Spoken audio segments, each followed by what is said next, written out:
नमस्ते प्रिय साथियों, स्वागत है आपका एक और नई कहानी में। आज हम आपको एक ऐसी कहानी सुनाएंगे जिसमें एक भाई अपनी ही बहन से विवाह करने की योजना बनाता है और इसके बाद क्या अनर्थ होता है ये आपको कहानी के अंत में पता चलेगा। बहुत समय पहले एक बहुत ही पुराना गांव था। उस गांव में एक महिला रहा करती थी। वो महिला बहुत गरीब थी। वो बहुत ही मुश्किल से अपने घर का लालन पालन किया करती थी। उस महिला के एक लड़का और एक लड़की थी। महिला अपने बच्चों से बहुत प्रेम करती थी। उसने अपने बच्चों की हर जरूरत को पूरा करने के लिए बहुत मेहनत की। उसके बच्चे भी अपनी माँ से बहुत प्यार करते थे। धीरे धीरे वक्त बीतता गया और उस महिला के दोनों बच्चे बड़े हो गए। वो महिला भी वक्त के साथ साथ बूढ़ी हो गई। तभी एक दिन उस महिला ने अपने बेटे से कहा कि बेटा, तुम्हारी बहन की उम्र शादी करने की हो गई है। अब तुम कोई अच्छा सा लड़का जिसका परिवार अच्छा हो ढूंढकर अपनी बहन का विवाह कर दो। पर एक बात याद रहे, वो लड़का एकदम तुम्हारे जैसा होना चाहिए। जैसे तुम अपनी बहन को खूब प्यार करते हो वैसे वो भी तुम्हारे जैसा हो। उसी को अपनी बहन के लिए ढूंढना और ये तुम मुझसे वादा करो कि तुम मेरे बताए हुए ही लड़के से अपनी बहन का विवाह करवाओगे। उस महिला के बेटे ने अपनी माँ से वादा किया कि मैं आपके बताए हुए हर एक चीज का पालन करूंगा। इसके बाद वो लड़का अपनी बहन के लिए वर ढूंढने के लिए निकल पड़ा। कई दिनों तक उसने लड़के की तलाश की, लेकिन उसको कोई लड़का ऐसा नहीं मिला जैसा उसकी माँ ने कहा था। एक दिन उसकी माँ की तबीयत अचानक से खराब हो गई, जिसके कारण उसकी माँ का निधन हो गया। माँ के गुजर जाने के बाद अब भाई और बहन अकेले हो गए। भाई पर अपनी बहन की शादी करने की पूरी जिम्मेदारी आ गई और उसने अपनी माँ को भी वचन दिया था, माँ के बताए हुए लड़के से ही शादी करवाएगा। इसके बाद में एक बार फिर अपनी बहन के लिए अच्छा सा रिश्ता ढूंढने के लिए निकल पड़ता है और कई दिनों तक इधर उधर भटकने के बाद भी उसको अपनी माँ के बताए एक भी गुण का लड़का नहीं मिलता।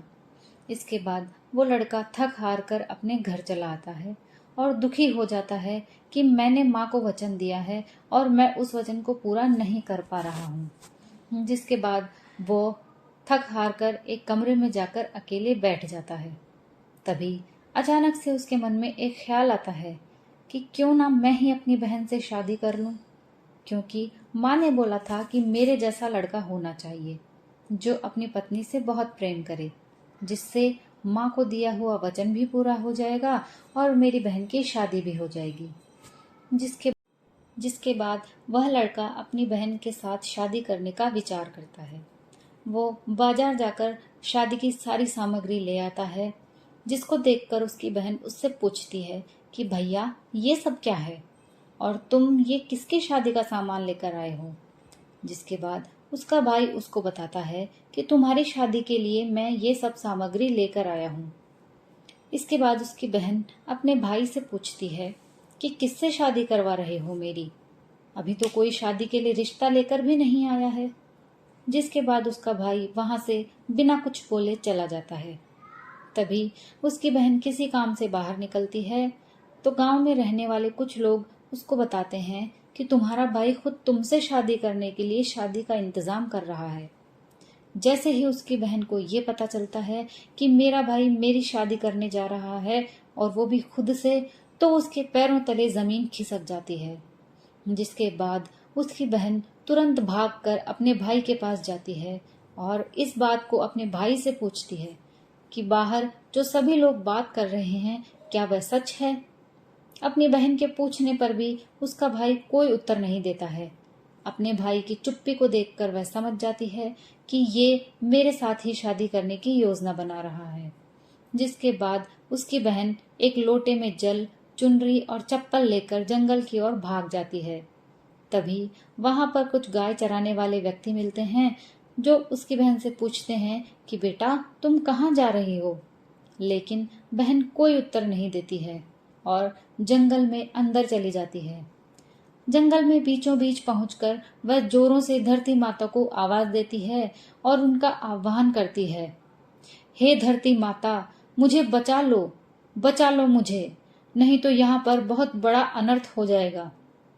जिसके बाद वह धरती माता से कहती है कि आप मुझे अपनी गोद में बिठाकर ले चलो। और इसके थोड़ी देर बाद ही धरती बीच में से फट जाती है और उसमें से धरती माता निकलती है। उसको अपनी गोद में बैठाकर धरती के अंदर ले जाने लगती है। तभी उसका भाई दौड़ता हुआ जंगल की तरफ आ जाता है और गाय चराने वाले व्यक्तियों से पूछता है कि क्या तुमने मेरी बहन को देखा है। तब ये बताते हैं कि जंगल में अंदर की ओर उसकी बहन गई है। जैसे ही उसका भाई जंगल में उस जगह पर जाता है जहां पर धरती माता बहन को लेकर धरती के अंदर जा रही होती है, तो उसको सिर्फ अपनी बहन के बाल नजर आते हैं और वो दौड़कर तुरंत जाता है और उसके बाल पकड़ लेता है। लेकिन तब तक बहुत देर हो चुकी होती है। धरती माता उसको उसकी बहन को धरती के अंदर ले जा चुकी होती हैं, जिसको देखकर वो बहुत जोर जोर से रोने लगता है और अपने किए पर शर्मिंदा होने लगता है। तो और चिल्ला चिल्ला कर कहता है कि मैं बहुत बड़ा अपराध करने जा रहा था, लेकिन मैंने अपनी माँ के दिए आदेश का पालन किया, ये सोचकर मैं अपनी बहन से शादी करने जा रहा था, लेकिन मैं बहुत बड़ा अनर्थ करने जा रहा था। लेकिन इसका भी कोई फायदा नहीं होता, क्योंकि धरती माता तो उसकी बहन को ले जा चुकी होती है। वो सिर पीट कर रह जाता है और अपनी बहन को हमेशा के लिए खो चुका होता है। दोस्तों, कैसी लगी आपको हमारी कहानी? कहानी पसंद आई हो तो एक लाइक ज़रूर कीजिएगा। चैनल पर नए हो तो चैनल को सब्सक्राइब कीजिए, मेरे वीडियोस को शेयर कीजिए। आप सभी का धन्यवाद।